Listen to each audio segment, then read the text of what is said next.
dalam hadirat Tuhan. Shalom. Saudara, saya minta maaf ya, suaranya rada serak-serak saudara, karena kemarin saya habis doa 24 jam langsung besok paginya nyetir ke Bekasi saudara ya. Jadi maafkan suaranya rada serak-serak saudara, tapi setahu saya ini adalah grup melankolis. Benar? Apakah ada yang bukan melankolis di sini? Tidak ada ya. Saya saudara yang bukan melankolis. Saya itu ketika saya dapat ini, saya tanya dengan Joshua, Jos, kamu yakin kamu taruh di tempat melankolis? Saya bilang, apakah kamu merasa kepribadian saya mulai berubah? Saya tanya. Lah kenapa Karena saya orangnya pragmatis mentok saudara. Mentok sak jeduk tembok, sak jendok atau pragmatis mentok. Tapi tadi kali dia Peli tanya, pragmatis sama apa? Memang rada aneh. Yang muncul setelah pragmatis koleris saudara. Padahal koleris dan pragmatis berseberangan. Biasanya tidak mungkin menjadi satu, tapi buktinya ada saya di sini saudara ya. Saudara, dan ketika itu saya mulai pelajari akan orang melankolis itu gimana sih ya. Saudara, dan saya melihat di internet, saya melihat orang melankolis itu punya kelemahan dan punya kelebihannya. Kelebihannya, kekuatannya, orang melankolis itu kreatif, saudara. Orang melankolis itu kreatif yang pertama. Yang kedua, dia mampu merencanakan dengan baik. Nah, tema kita hari ini adalah plan and execute. Memplanning, merencanakan dan mengeksekusi. Jadi harusnya saudara ini tidak perlu diomongin apapun. Saudara ini orang yang merencanakan dengan sangat baik. Yang ketiga, saudara itu detail dalam bekerja. Saudara, bukan ada orang yang bekerja secara global, ada orang yang bekerja secara detail. Nah, saudara ini termasuk yang detail. Kemudian kekuatan yang keempat adalah saudara ini harusnya setia. Harusnya saudara adalah orang-orang yang setia. Tapi orang melankolis punya kelemahan. Kelemahannya apa? Mudah overthinking. Nah, siapa yang mudah overthinking? Angkat tangan di hadapan surga sendiri-sendiri saudara ya. Oke. Yang kedua, sulit mengambil keputusan. Karena terlalu saking detailnya, kepingin perfect, sulit ngambil keputusan, bingung saudara. Yang ketiga, mudah depresi. Kenapa? Karena terlalu perfeksionis, pragmatis, rada jarang depresi saudara. Kenapa? Kalau yang terjadi tidak sesuai, saya bahasa Prancisnya ya wis saudara. Modelannya rada ya wis lah, mau bagaimana. Tapi kalau orang melankolis dipikirin saudara. Tadi misalnya yang kalah dari matahari, belum matahari suruh pindah jadi bintang-bintang. Nanti duduk bisa mikir, kenapa ya aku dengerin Kak Leo tadi ya? Kenapa aku bintang-bintang ya? Bisa gak bisa, kenapa? Karena terlalu melankolis saudara. Mudah overthinking, perfeksionis. Tapi yang keempat, sensitif perasaannya. Kok aku kalah ya, dia menang ya? Bisa dipikirin sampai besok, saudara. Saya ini orang pragmatis, kok kamu tahu saya dikelilingi orang melankolis, saudara. Jadi saya ini paham, kenapa kamu tenger-tenger? Iya, minggu lalu, halah saya bilang. Ini sudah hari kapan yang kamu pikirin minggu lalu? Kenapa? Dan itu melankolis, saudara. Tapi sekali lagi, apapun kepribadian kita, setiap kita harus bisa planning and execute. Setiap kita harus bisa merencanakan dan kita harus bisa mengeksekusi dengan baik. Nah, ada banyak orang di luar saudara mungkin ya. Kalau saudara harusnya orang yang suka merencanakan. Tapi ada begitu banyak orang di luar sana yang mereka itu tidak mau merencanakan. Ada orang yang mau merencanakan tapi tidak bisa mengeksekusi. Ada orang yang terang-terangan dia justru tidak mau merencanakan sama sekali. Saudara, ini saya bukan hanya bicara masalah bisnis, masalah kehidupan sehari-harimu. Tapi dalam pelayanan pun sebetulnya semua itu perlu diatur. Loh, berdosa, kita kan gak boleh ngatur Tuhan. Betul, saudara. Tapi yang kita atur adalah memberi ruang untuk Tuhan bekerja di tengah-tengah kita. Kita ini ngatur pelayanan bukan untuk ngatur Tuhan. Tapi kita memberi ruang untuk Tuhan bekerja di tengah-tengahnya. Saudara bayangkan jika retret seperti hari ini tidak diatur. Saudara boleh bebas kemanapun saudara mau. Saudara nggak akan dikasih tahu makan di mana. Saudara nggak akan dikasih tahu jadwalnya berapa. Pokoknya saudara harus bangun. Kalau dengar alarm ya harus bangun. Saudara pembicara boleh milih. Ibaratnya terserah saudara. Tidak ada pengaturan apapun. Apakah saudara bisa merasakan Tuhan? Tidak bisa. Kenapa? Saudara kan di luar. Lagi kocar-kacir ke kanan ke kiri bingung. Saya mau kemana? Ini yang ngomong siapa? Saya harusnya pakai baju apa? Saya harusnya makan di mana? Saya makan jam berapa? Saudara bahkan gak akan bisa ngerasain Tuhan. Kenapa? Karena tidak ada pengaturan. Ada bagian di mana kita ini ngatur, saudara. Nah, tapi yang paling penting adalah ada bagian di mana ada yang kita harus lepaskan dan izinkan Tuhan yang bekerja di tengah-tengah kita. Artinya apa? Ada waktu di mana kita harus membuang semua planning kita dan mengizinkan Tuhan yang bekerja di tengah-tengah kita. Nah, orang melankolis sulit, saudara. Kenapa? Kita sebagai orang perfeksionis, kita harus yang terjadi sesuai dengan kerinduan kita. Yang terjadi harus sesuai dengan pengaturan kita. Berubah sedikit, tidak mau. Saudara. Misalkan, kamu orang A bawa 10 kilo. Kamu orang B bawa 15. Orang C bawa 20. Berubah dikit jadi 11 kilo, sudah bisa marah-marah. Terganggu. Dia sudah akan frustasi, sudah akan jengkel, sensitif perasaannya. Tapi sudah perlu belajar, ada waktu-waktu di mana semua planning kita itu tidak bisa berjalan. Kenapa? Ada intervensi Tuhan di dalamnya. Kalau Tuhan mengintervensi, saudara tidak boleh pegang apapun. Saudara jika seperti tadi, rencana saya, begitu Kak Leo selesai nyanyi, ya saya maju ke depan, saya cuma doa, lanjut firman, dan doa dan selesai, saya berikan ke pembicara berikutnya. Tapi begitu saya di depan, tiba-tiba Tuhan mengintervensi, dan Tuhan berkata, doakan dulu baru khotbah. Nah saudara ini kita harus punya ruang untuk itu. Sekalipun secara melankolis sulit saudara. Tapi kita harus ciptakan ruang intervensi Tuhan. Kalau yang terjadi tidak sesuai rundown, yang terjadi tidak sesuai dengan yang kita inginkan, asalkan itu Tuhan, tidak masalah. Karena semua yang berasal dari Tuhan, itu pasti baik. Semua yang berasal dari Tuhan, ujungnya pasti luar biasa. Tapi bukan berarti, nah ini kelemahan pragmatis. Kalau udah gitu, ya udah ngapain ngatur?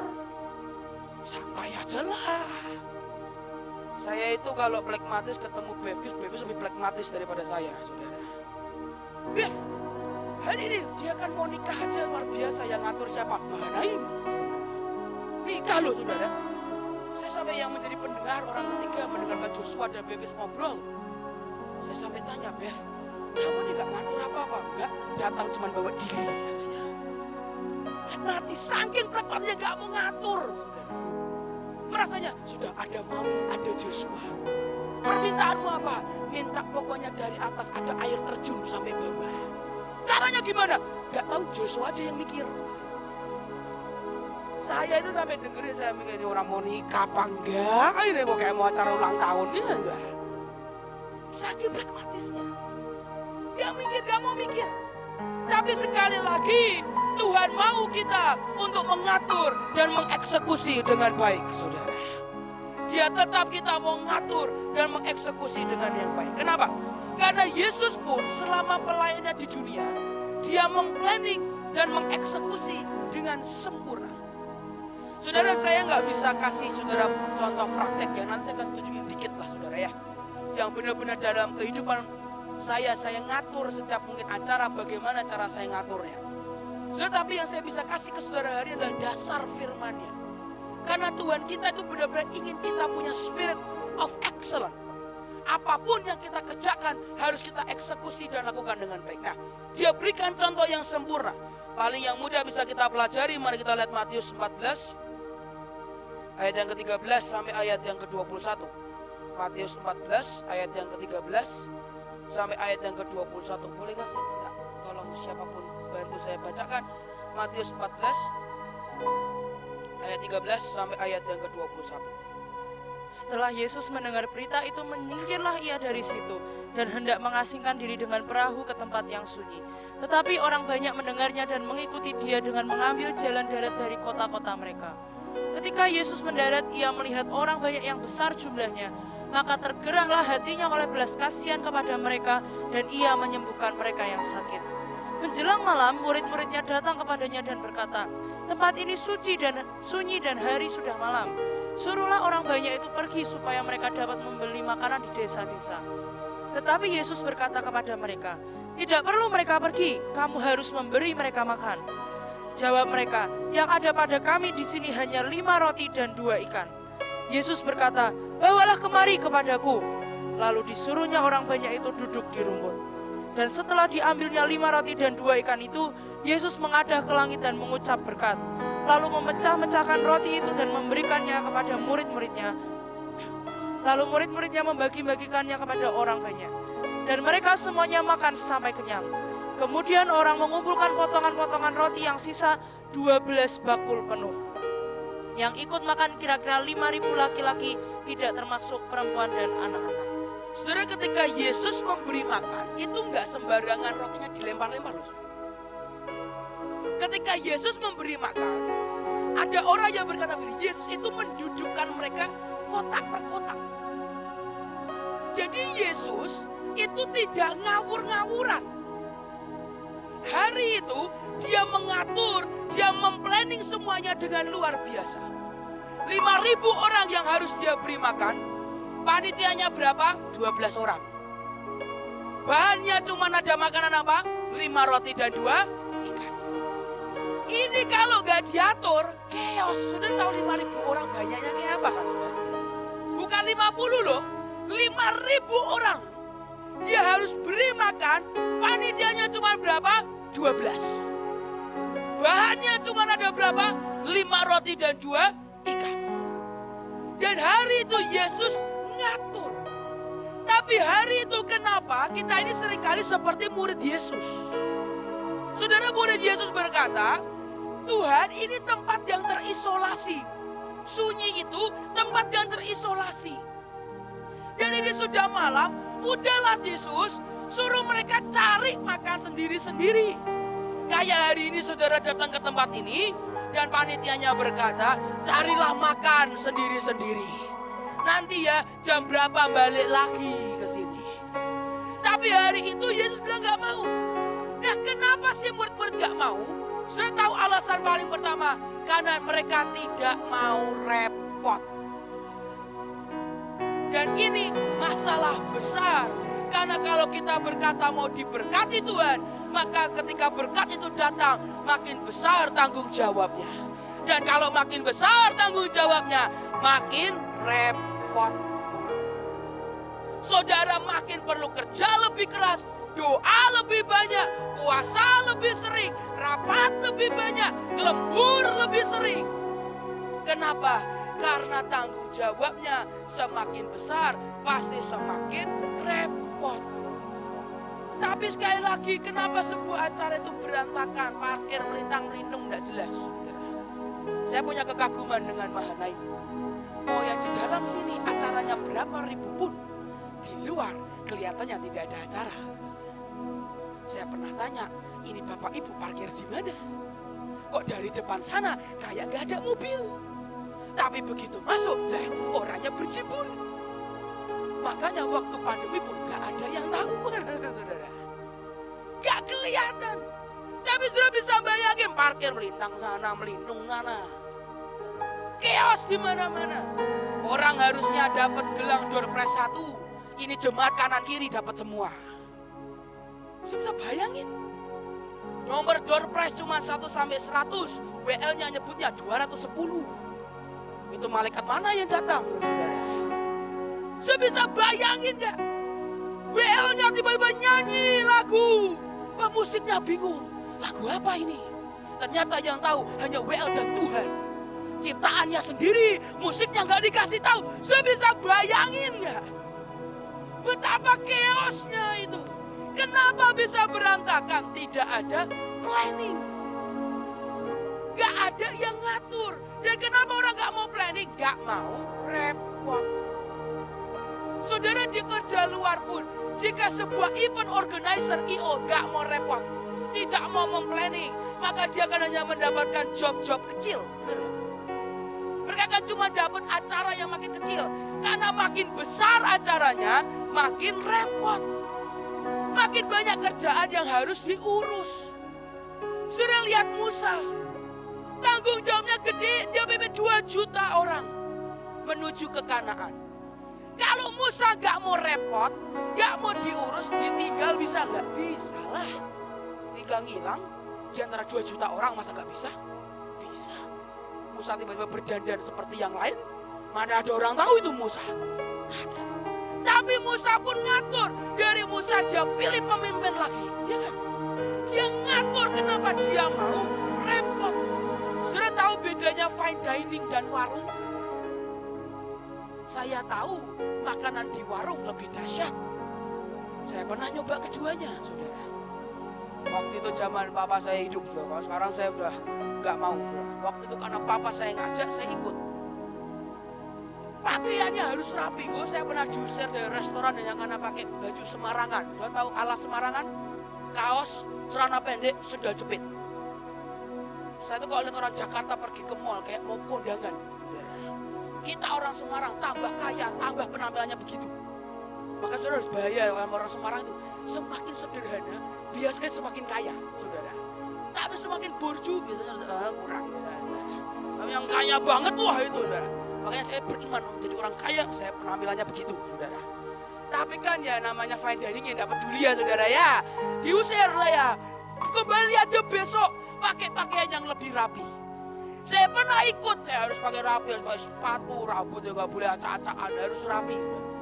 Makan, saya bilang biru rasanya gak enak. Saya bilang, harganya mahal loh, Sah. Ya mahal-mahal tapi gak enak ini makanannya. Saya keluar nyari warung, saudara. Gak kenyang, saudara. Ya mau makan berapapun gak kenyang buat saya. Nyari warung, saudara. Enak gak? Ya enak warung, lebih mantep bumbunya, saudara. Apalagi nasi padang, dahsyat. Saudara ya jangan makan terus kita bahas. Saya belum makan siang, saya makan siang, saya belum. Saudara ketika itu, tapi kenapa ada orang pilih fine dining? Saya tanya ke beberapa orang, kenapa kamu gak pilih warung? Dia bilang, Sa, aku berani bayar mahal karena experience-nya yang diberikan. Saya tahu kalau fine dining itu kan datang, saudara, dibawa masuk, gak ditinggal, saudara. Sudah dibawa masuk, didudukkan, kursinya ditarikkan, saudara. Sudah gak akan pasti geledak, gak mungkin, saudara. Saya akan dipastikan duduk dengan enak, saudara. Serbetmu akan diambilkan, taruh di paha, saudara, dengan cantik. Dan dia akan mulai menjelaskan menunya, apa yang akan keluar duluan. Yang paling pertama pembukanya apa, main course-nya apa, penutupnya apa. Dia jelaskan satu-satu, bahkan karena sejarahnya dijelaskan. Ini babi dari mana, ini sapi dari mana, waduh. Saya sampai kadang-kadang, waduh gitu, terlalu mulai lapar. Ini saya bilang, gak keburu makanya nama pembelajaran sejarah ini sudah terlalu lama. Belum nanti cara masaknya dijelasin. Sudah selesai, dia akan keluar satu persatu. Sudah, dan waiters itu kan dia ngeliatin, saudara, dari jauh. Begitu dia lihat, makanmu sudah mau selesai, dia ambil piringnya, dia ganti. Dia akan pastikan yang berikutnya makanan tetap hangat. Ada effort lebih, dan orang mau bayar mahal buat itu. Tapi mari kita ke warung sebentar, saudara. Saudara masuk, tinggal masuk, Bu. Gak akan duduk di sini, nomornya gak ada. Bahasa Prancis, linggih, duduk. Saudara kan duduk dan gak ada. Waiters keluar dengan menu, gak ada, saudara. Pilih, Nah saudara kan seperti tablet, ceting, ya, duduk lah. keluar. Apakah ada pembuka main course dessert? Ada, jadi satu piring. Ya kan semua rendang apa bergedelmu semua di situ. Minumannya enggak ada, wine enggak ada. Es teh manis satu. Susah. Bayarnya berapa? Ya paling ya 10-20 ribu lumayan lah saudara. Meskipun mantep rasanya, tapi tetap lebih kaya mana orang punya fine dining sama warung. Ya fine dining. Meskipun warung-warung Semarang itu dahsyat. Ada yang terkenal di Semarang jualan nasi kucing. Bentuknya warung rung. Duduk pun tak bisa di situ. Tapi bisa nyekolahin anaknya sampai Amerika. Wah, itu keren. Saya juga nggak tahu kenapa, bagaimana saya juga nggak tahu. Tapi ya nasi kucing, jualan nasi kucing. Harganya paling 5.000, 2.000. Tapi anaknya bisa nyampe ke Amerika. Tapi tetap secara hitungan bisnis, orang akan berkata ya mending fine dining. Orang kalau di warung harus tunggu berapa bulan buat dapetin omset itu, fine dining dalam sehari bisa dapat nggak? Bisa. Apalagi pakai sekarang model-model terkenal itu kan ada pakai jas hujan, makan dikipuri apa, saya sampai pikir waktu tambah luas sekali permakanan-makanan ini. Apa yang membedakan fine dining? Ada effort lebih. Di warung cuma ya duduk. Saudara kan cuma begitu doang, gak ada effort lebih. Dan itu yang membedakan, saudara. Kalau engkau mau dipercaya lebih besar, engkau mau dipercaya berkati Tuhan lebih dahsyat, engkau harus mau repot. Tapi kalau enggak, ya jualan warung juga enggak apa-apa juga sebenarnya. Tapi sekali lagi, yang Tuhan mau dalam hidup setiap kita adalah kita berkata, Tuhan, apapun yang kau berikan hari ini, aku akan planning dan aku akan eksekusi dengan sangat baik. Saudara berkata, loh ini kan pelayanan. Lah kalau saudara aja mau repot untuk bosmu di dunia, kenapa tidak kita mau repot untuk bos besar aku? Bukankah buat Tuhan kita harus mau lebih repot daripada yang lain? Dan ini berlaku untuk segala aspek dalam kehidupan kita. Buat saudara yang sering banyak pelayannya, jangan cuma mau repot di pelayanan. Tapi aku saudara kerja di rumah, ngurus anak juga harus mau repot. Saudara. Engkau mau dipercaya lebih besar lagi, harusnya engkau mau lebih repot lagi. Lot tidak mau dibawa malaikat ke puncak gunung. Dia memilih tinggal di Zoar, kenapa? Gak mau repot. Naik gunung tuh capek, saya juga mau. Puji Tuhan waktu itu ada perintah gunung atau laut. Saya berdoa, Tuhan, laut. Kenapa? Ya saya sadar badan kalau saudara mau naik gunung. Saya dengar cerita Ibu Lani, saya pernah dengar cerita Ibu Lani naik ke atas gunung. Itu membuat saya agak trauma sedikit. Ibu Lani cerita bagaimana mau BAB. Itu sulit, saudara. Saya bilang, Tuhan, kalau masalah BAB itu rada sulit. Saya bilang, dan Tuhan mengerti, saya gak pernah dibawa ke gunung. Saya mendukung orang-orang yang diajak Tuhan naik ke atas gunung. Saya dukung dalam nama Tuhan Yesus. Tapi saya belum memilih, saya memilih laut. Kenapa? Naik gunung itu sulit, saudara. Dan Lot gak mau, dia gak mau repot. Apa yang terjadi? Destiny-nya terpotong habis. Dan kisah tentang Lot berakhir di situ. Tapi saya sungguh berdoa, tidak ada di antara kita yang mengikuti jejak Lot maupun murid-murid Yesus. Tapi kita mengikuti jejak Yesus. Yang kita mau repot demi kemuliaan nama Tuhan. Kalau hari itu Yesus gak mau repot, dia ngikuti para muridnya, maka tidak akan pernah ada mujizat pelipat gandaan. Tidak pernah ada mujizat 5 roti dan 2 ikan. Saya sungguh berdoa, jangan sampai kemalasan kita membuat mujizat Tuhan tidak bisa dinyatakan di tengah-tengah kita. Jangan sampai kemalasan kita membuat kita tidak bisa menikmati yang terbaik yang Tuhan sediakan. Yang kedua, dengan cepat. Kenapa sih kita ini perlu planning atau ngatur? Sudah perlu perhatikan. Setiap kali Tuhan memulai sebuah mujizat, dia selalu memerintahkan banyak orang, dia perintahkan sesuatu. Ketika dia mau mengadakan mujizat, dia perintahkan 5.000 orang itu duduk berkelompok. Itulah kenapa Yesus sampai bisa tahu bahwa sisa 12 bakul. Saudara, mohon maaf, kemarin saya tindak lawatan di Semarang. Saya nyediain kanan kiri keranjang buah dan sayur. Saya juga berdoanya sisa 12 bakul. Yang terjadi sak bakulnya hilang. Saya mau bagi di akhir. Semua orang belakang begini. Kenapa? Hilang semua. Sudah habis. Sak keranjang-keranjang mamah mertuaku hilang. Itu mohon maaf, sak taplak meja hilang. Saya sampai luar biasa kemarin Christmas bagi lilin saudara ya. Saya pakai lilin lampu karena itu tenda, kalau kain kena api itu kan berbahaya. Saya hilang dari 1.000 cuma tinggal sisa 200 sekian. Lampunya dibawa pulang masing-masing. 700 hilang. Yesus bisa membuat 12 bakul balik loh saudara. Saya kagum sampai hari ini sampai ini. Saya lilin aja hilang. Roti Yesus balik 12 bakul. Padahal kan gampang nginep ya. Hilang. Roti lah, kalau lilin kan tidak bisa ditilep saudara ya. Mungkin kelolotin. Roti kan bisa masuk kantong hilang. Ini sisa 12 bakul, tahu lagi 12 bakul. Itu Tuhan ngatur. Dia pastikan tidak berebut. Tidak pastikan semua orang dapat bagian. Dan 5.000 itu kenyang loh. Makanya balik sisa. Yesus tuh ngatur, bagian Tuhan itu melakukan multiplikasi. Tapi bagian kita mengatur wadah bagi berkat itu. Dalam kehidupan kita pun nata dengan baik. Sehingga berkat Tuhan yang datang tidak ada yang tercecer 1 rupiah. Saya berdoa tidak ada lagi istilah uang nguap di tengah-tengah kita. Karena setiap berkat yang Tuhan berikan, kita tahu ini buat apa, ini buat apa, ini buat apa. Saudara, begitu saya ada tenda lawatan, saya ngatur semuanya. Saudara, apa yang saya imani, saya beriman Tuhan, saya iman punya LED. Saya beriman saya punya AC.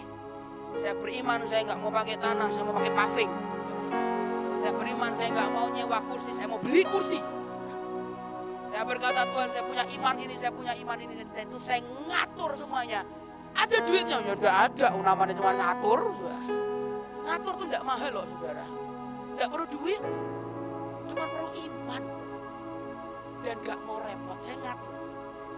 Begitu saya ngatur, ada orang datang saat ini, lo butuh apa? Banyak, saya keluarkan listnya, jebret. Monggo dipilih yang mana. Oke, aku pilih yang ini. Silakan transfer langsung ke sana. Jebret. Datang LED. Kamu ini lagi butuh apa lah? Saudara kok nggak pernah planning? Apa ya? Hilang saudara. Karena orang tuh cuma tanya, kadang kairosnya cuma 1 kali itu. Kok tahu? Pengalaman. Orang tanya hari ini. Saya tidak bisa jawab. Saya jawab 2 hari lagi.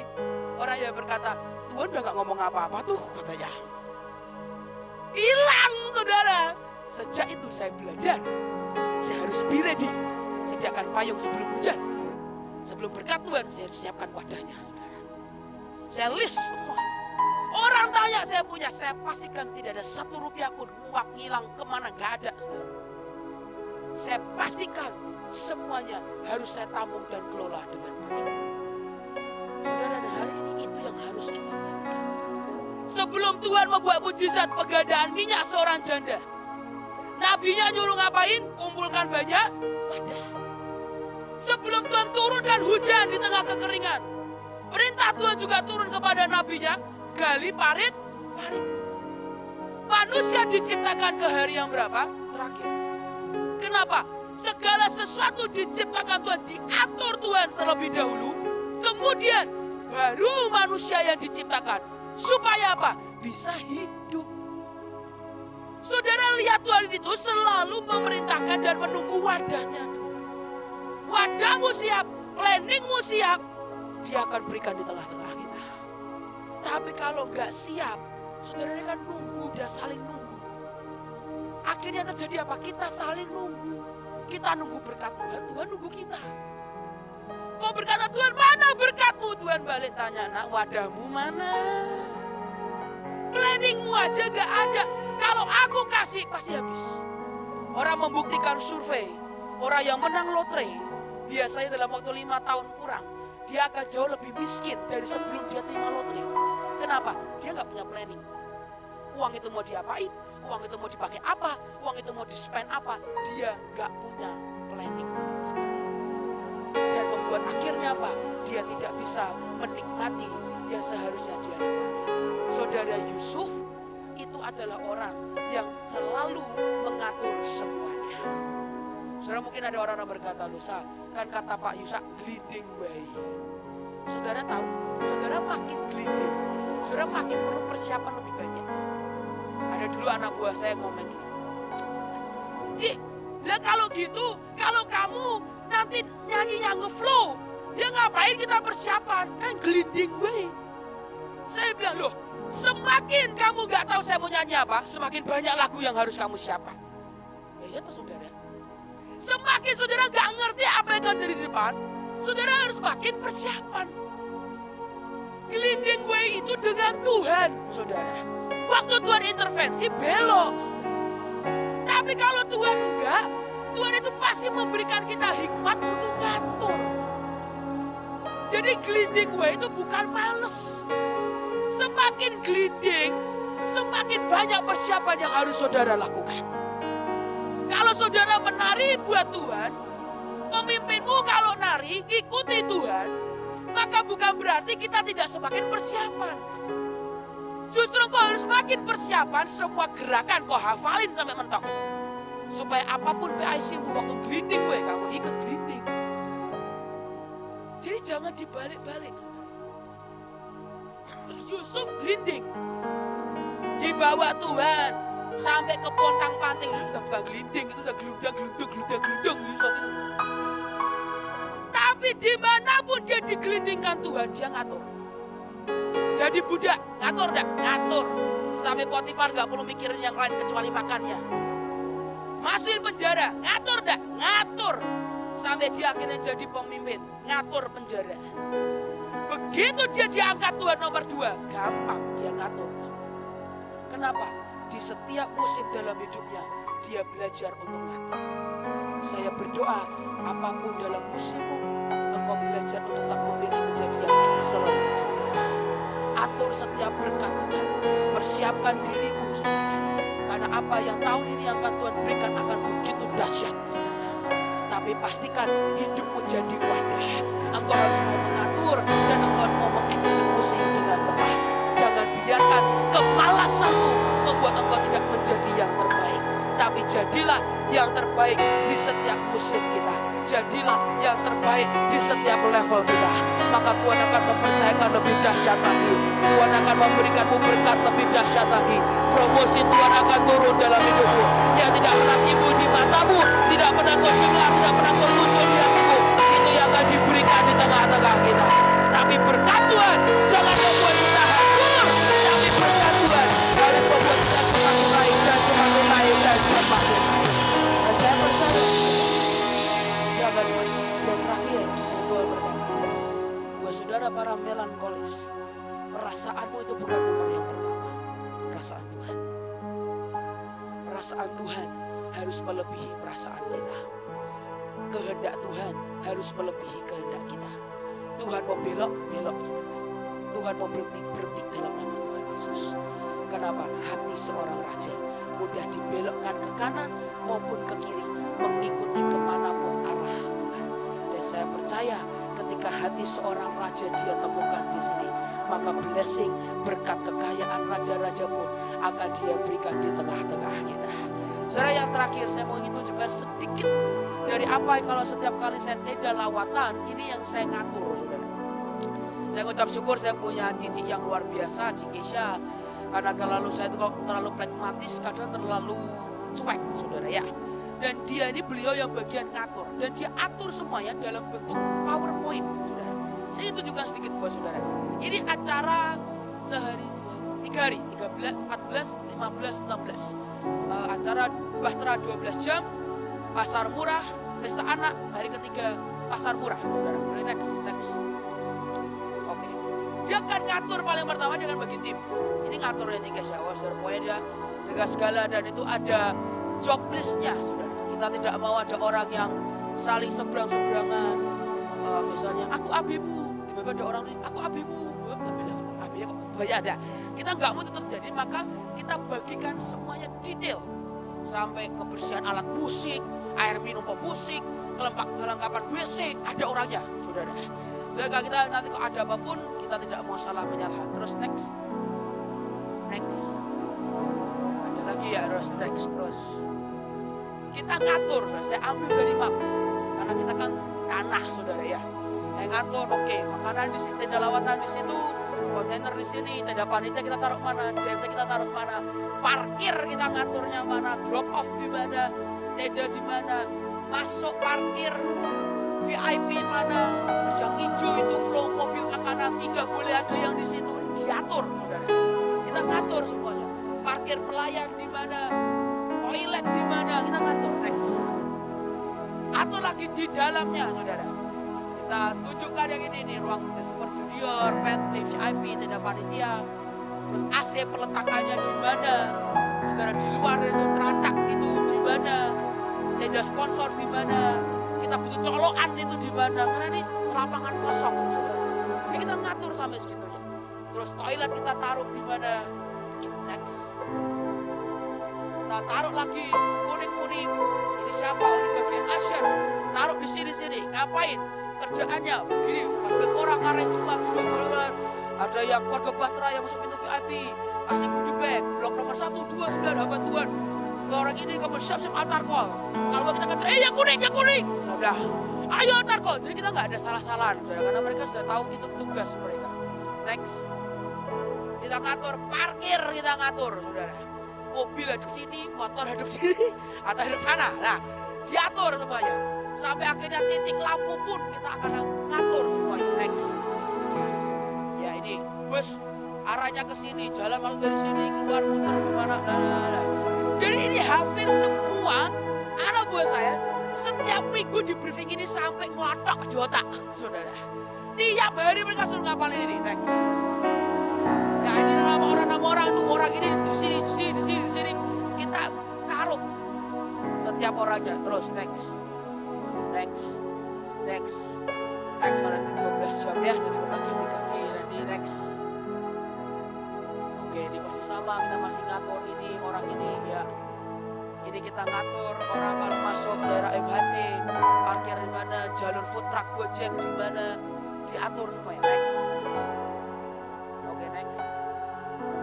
Terus ini bagian makan jemaat.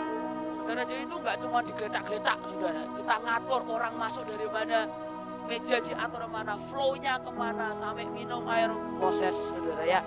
Mana itu harus diatur semuanya. Terus next. Ini waktu pesta anak, next. Diatur juga waktu pasar murah, counter peserta, next. Ini sampai saya khusus ada orang yang gambarin, karena waktu tenda kami belum jadi, saudara. Dan kita perlu ada gambaran, kita kasih ini, oke, meja buah, nah itu yang hilang semua itu udah taruh di situ. Nah, sepanjang itu, ini yang kita kepingin nanti hasilnya begini, next. View-nya dari pemusik akan begini, next. View dari mimbar akan begini, next. Ini pesta kebahagiaan semalam, next. Ada lagi, udah selesai. Itu dari sebagian kecil dari yang kita atur. Sudah sekali lagi orang gini, kok ribet banget, kenapa harus mau repot? Dan kita melihat akhirnya sukses, tapi setelah itu apakah rundown itu selalu berlangsung normal? Ya enggak. Sesuai? Ya enggak, saudara. Kadang-kadang bisa lebih, kadang-kadang bisa kurang, bisa ganti. Dan itu bagian dari rongga misteri Tuhan. Kita beri rongga akan kuasa Tuhan bekerja. Dengan begitu, saudara bukan menjadi orang yang kaku, saudara. Tapi orang yang ngerti gelinding dengan Tuhan. Memberikan waktu untuk Tuhan, intervensi dengan Tuhan, silahkan. Saya pribadi kalau rundown pelayanan, saudara ya, saya akan atur semuanya. Tapi di titik buat hamba Tuhan, biasanya rundownnya saya tekuk, saya masukin kantong, saudara. Kenapa? Saya bebaskan untuk Tuhan bekerja di tengah-tengah kita. Kalau enggak, kayak yang tadi barusan, Cici 10 menit. Nanti dia angitin saya lagi, 5 menit, sudah harus selesai. Saudara, dan itu gak masalah. Tapi tetap jangan kunci Tuhan, jangan kerangkeng Tuhan. Izinkan dia bekerja di tengah-tengah kita. Nah, saudara, inilah yang terjadi kalau kita mau ngatur sesuai dengan kehendak Tuhan ya. Saudara percaya gak percaya, apapun yang kelihatannya mustahil akan menjadi mungkin. Terakhir Bang. Boleh saya minta mejanya Bang? Saudara, saya ingin panggil satu orang, saudara, untuk bantu saya. Saudara punya misi, saudara ya. Saudara punya misi. Saudara harus bisa memasukkan ini semua.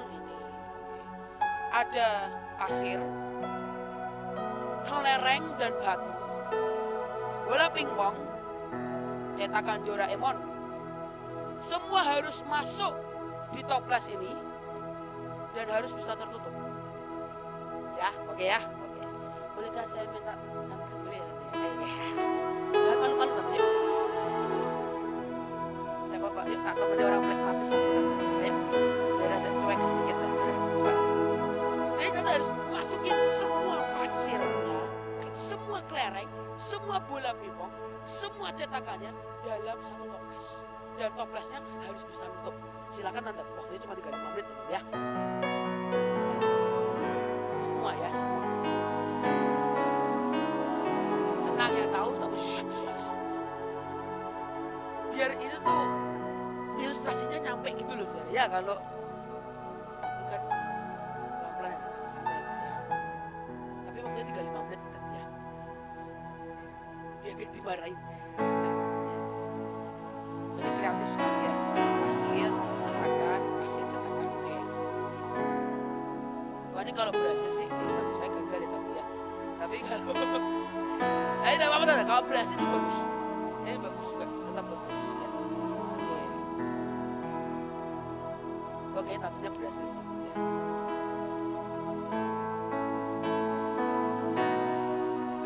Ini apa-apa tante, oke juga. Masih ada waktu.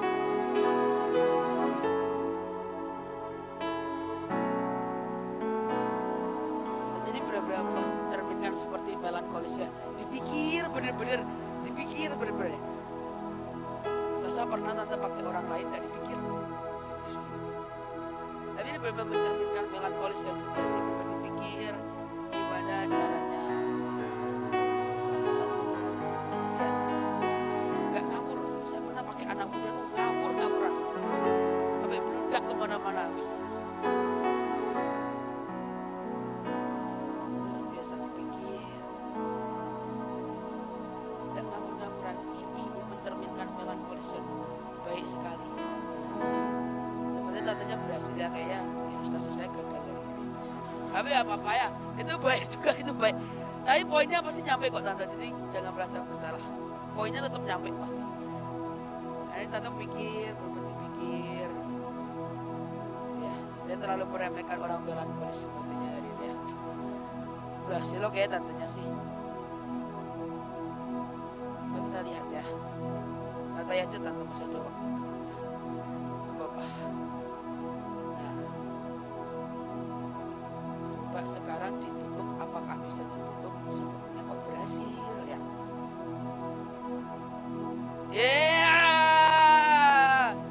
Makasih ya tante, berarti aku gak usah bikin lagi satu lagi. Oke. Saya tahu kenapa bisa tante ini berhasil. Dia benar-benar ngatur satu demi satu dipikir, saudara. Saya pernah nyoba ini ke anak youth, saudara. Itu belum sudah bam. Sampai bludak, terus dia marah-marah ke saya, Cik, ini gak bisa, tau gak? Saya bilang bisa, itu gak bisa, lihat nih, bentukannya kayak begini. Saya bilang, kamu marah-marah aja di tengah-tengah kebaktian, enggak? Sudah kenapa bisa sampai berhasil? Tadi dia benar-benar diatur. Dia ngatur, dia tahu kalau dia taruh semua pasir duluan, bisa apa tutup gak? Gak akan bisa. Dia ngatur semua, dia tatur. Oke, yang pertama sudah pasir, saudara ibu. Apa sih, salah itu. Jangan banyak komentar dulu, saudara ya. Buat dipercaya temannya ini loh, buktinya berhasil. Ya melankolis itu jangan terlalu overthinking, buktinya berhasil. Tadi sudah banyak yang sungguh-sungguh dulu, masih kita berhasil. Masih tenang dulu. Diatur tuh pasir, masukin cetakannya, pasir lagi. Saudara, begitu semua itu kita mau nata, yang mustahil itu bisa menjadi mungkin. Tuhan itu beri kita hikmat, pasti ada tujuannya. Tapi ingat, tidak boleh kepentingan kita. Kepentingan Tuhan harus yang menjadi utama dalam hidup kita. Mau Tuhan harus menjadi yang utama dalam hidup kita. Dia mau kita ngatur, mari kita atur dengan baik. Tapi setelah itu dia intervensi, izinkan Tuhan mengintervensi. Jangan terus overthink, aduh kenapa ya, aku salah ya, aduh apa gitu. Buang dalam nama Tuhan Yesus. Dan kita sudah tangking pertama kali di telinga kita, semua suara-suara yang begitu tangking dalam nama Tuhan Yesus. Tapi kita berkata, Tuhan, aku do the best and let God do the rest. Aku lakukan yang terbaik, sisanya Tuhan bekerja di tengah-tengah kita. Saudara, mari pegang tanganmu di atas kepala. Taruh tanganmu di atas kepala. Tuhan, beri kami hikmat-Mu, beri kami pewahyuan, beri kami pengertian Tuhan. Buat kami bisa memplanning, buat kami bisa mengatur tepat seperti yang Engkau mau. Dan hamba percaya Tuhan, Engkau akan percayakan semakin besar dan semakin besar dalam hidup setiap kami. Pegang hatimu sama-sama, pegang hatimu. Tuhan, biar perasaan kami tidak yang menjadi utama dalam hidup kami. Tapi kami minta biar hatimu, kehendak-Mu, dan rencana-Mu itu yang menjadi utama dalam hidup kami. Kepentingan Tuhan melebihi kepentingan kita. Perasaan Tuhan melebihi perasaan kita.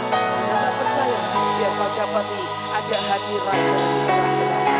Terima kasih Tuhan. Di dalam nama Tuhan Yesus Kristus. Dan semua yang percaya sama-sama kata